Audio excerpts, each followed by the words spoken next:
जीवन सुखमय जीवन हो जाएगा। पूनम वसुदेव जी पंजाब से।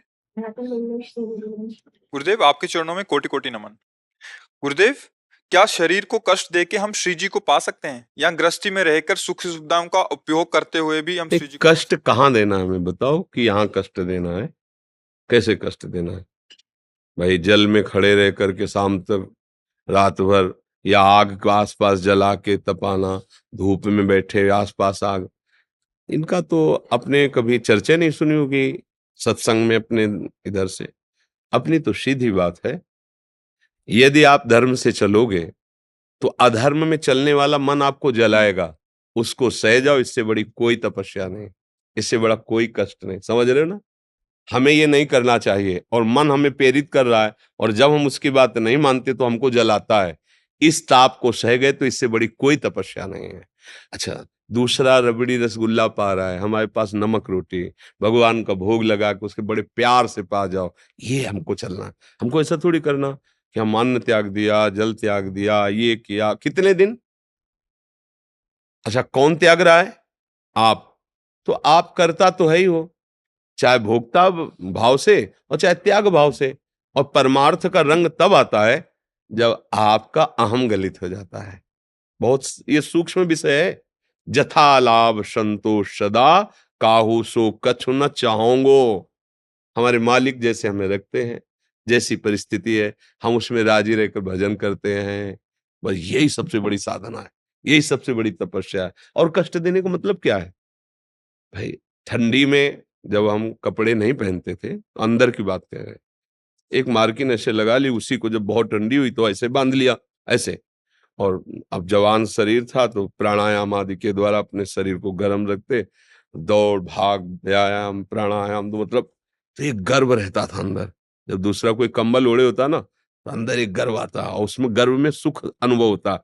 देखो हम कितने त्यागी हैं, दूसरे कंबल पहने कंबल ओढ़े हैं, हम तो ऐसे रात में भी ऐसे कांपते हुए ऐसे समय काट रहे, कष्ट सह रहे, पर अध्यात्म की उन्नति के लिए जो चाहिए वो नहीं है।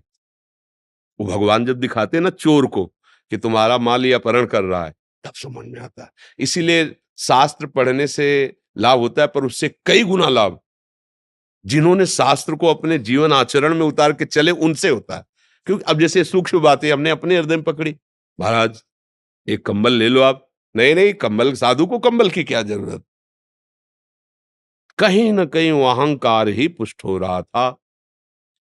जब पता चला अंदर से कि भैया ये तो चोर है, सारा माल तो चुराए लिए जा रहा है, अंधा बटे और पड़ा चबाए, अहंकार गलित नहीं हुआ तो साधना क्या हुई? फिर फिर उस पर नजर गई। अब मैं प्रभु का हूं, जैसे रखे जैसे उचित जो मिला उसे।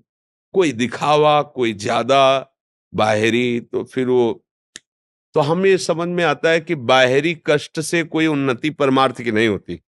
सिद्धांत से चलो, उसमें जो कष्ट अनुभव हो रहा है उससे उन्नति हो जाएगी।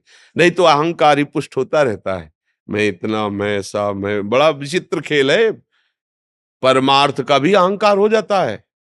परमार्थ में जिसे इसने शकील पूछा कैसे हम नापे अपने आप, तो भगवान गीता जी में बोलते हैं, निर्माण अमोहा जित संग दोषा, अध्यात्म नित्या विनिवृत्त कामा, द्वंद्वैर विमुक्ता सुख दुख संगई गच्छन्त मूढ़ा। वो विद्वान, वो विवेकवान, वो ज्ञानी महात्मा जो मान रहित है, मोह रहित है, जो नित्य स्वरूप चिंतन में है, समस्त कामनाओं का त्याग किए हुए है, सुख दुख को समान भाव से देखता है, वो परम पद में आरूढ़ है। या परम पद में आरूढ़ होना हो तो ऐसा चले। अब सत्य वस्तु की प्राप्ति के लिए जो हम चलते हैं तो अहंकार बख्शता नहीं है। बहुत जगह देखा है इसने, वो तो भगवान गुरु रूप में है ना, वो अंदर दिखाते हैं से जहां अरे ये तो बहुत गड़बड़ हो रहा है, हम तो चल रहे थे इसको मिटाने, तो और बढ़ रहा है।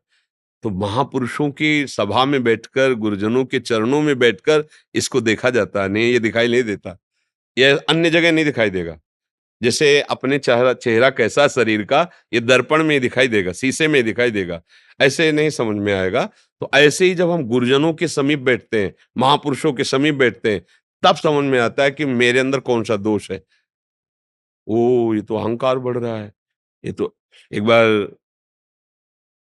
तरी है गंगा किनारे भ्रमण कर रहे थे, तो एक महात्मा का आश्रम था, वो सुरेशानंद जी महाराज। वो दिगंबर ही रहते, बड़े अद्भुत कोटि के महापुरुष। बस एक अचला, जैसे माई बहन आई तो ऐसे अचला ऐसे डाल लिया, और बहुत ही शुष्क चमड़ा, मोटा हो गया था, सर्दी गर्मी बरसात सब सहते हुए। जब हम लोग गए तो और भी संत मंडली, खूब पुआ और खीर और ऐसी चीजें बनवाई, सबको पवाया। शाम का टाइम था, खूब सब संत भगवान पाए, जय जयकार हुई। हमारी दृष्टि, नई अवस्था थी तो महात्माओं पर दृष्टि रहती थी, उनकी चेष्टा, उनकी चितवन, उनकी बोलन, उनकी चलन, क्योंकि हमें शिक्षा लेनी है, सब गुरुजन स्वरूप है। तो उनको निरपेक्ष देखा, उदासीन निरपेक्ष, और सबको जैसे माँ पवाती है ऐसे पवा रहे थे सबको।